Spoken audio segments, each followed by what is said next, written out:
So the other thing, me and Stig kind of jumping on. When we met in person last week at the Podcastle, we were very drunk that weekend, and we decided before bed to put on a little show that we'd not heard of called Don't Hug Me, I'm Scared. Oh, yeah, I love it. Oh, this changed me. This show. I was ready for bed, and then we put it on. I think we got like 3 episodes through or something, didn't we? 2. We watched the first 2. Yeah. And then I was reading up about it, and people just saying, just like from episode 3 gets even more crazy and surreal. And I've subsequently watched the whole episode, the whole series, and the old YouTube videos. And I've been watching random clips just every now and again as well. These guys are geniuses, absolute geniuses. I mean, Stig, if you want to get into more detail about it, because I'm sure you've done more research than I have. So it's originally started out in like 2011 as a web series, and they gradually over 1, 2, 3, about 4 years just released like these clips. Like they're only about 3.5 to 6 minutes long, and it's like a puppet show with the so obviously it's kind of like based on Sesame Street style characters.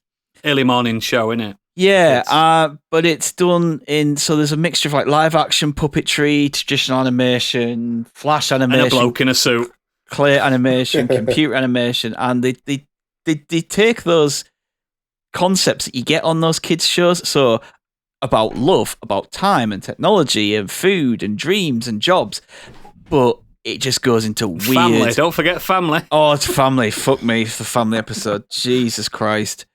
It's surreal and strange, and I fucking love it. I've just been sat watching clips of it over and over again, and because, like I said, it starts out normally. It starts out with these 3 guys. You've got yellow guy, red guy, and duck, and they're just sat around having a chat. And one of them will mention something like, about the computer, and all of a sudden the computer will come alive, and it'll start to tell you about computers and everything, and then it just goes into weird, just places. Well, the first thing that they're talking about numbers. Stuff, he goes, I've got one of them. He goes, no, that's a welt, and his skin's all melting off.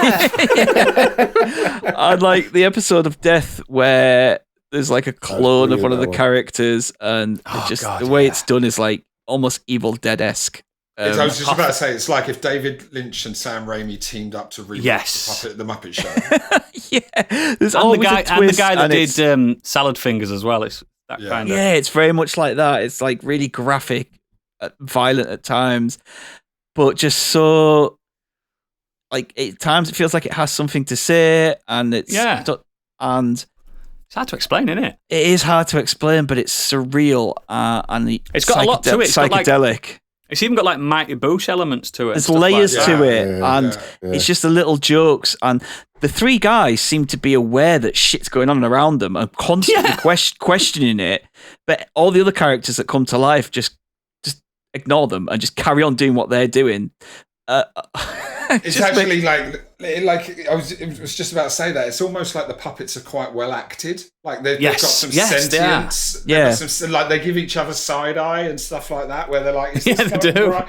And the audio work is really good as well. Where it almost feels like it's using those sort of musical tropes of those shows, but then they're in weird negative keys and stuff like that. It's just something ever so slightly off. It's very sophisticatedly made. And there's always something going off in the background, isn't there? Yeah. What they do with like the musical numbers as well is they'll repeat things, or they'll just rhyme the same words over and over again because it's just funny. Because like it's like there's an opening song called Just the Three of Us, and it all starts exactly the same, but every episode has a slight variation on it. To it, yeah. And so it's like, one of them's like, there's 3 of us, one of them goes, I'm the one that's here, and then one of them just goes, I'm the one that's also here, and I'm the one that's also here. It's like, that's it. Like, but it cracks me up. Or one time where it just like, one of them just goes, we're living in a nightmare. Like, you can't, but I will be sad if I don't mention episode 3.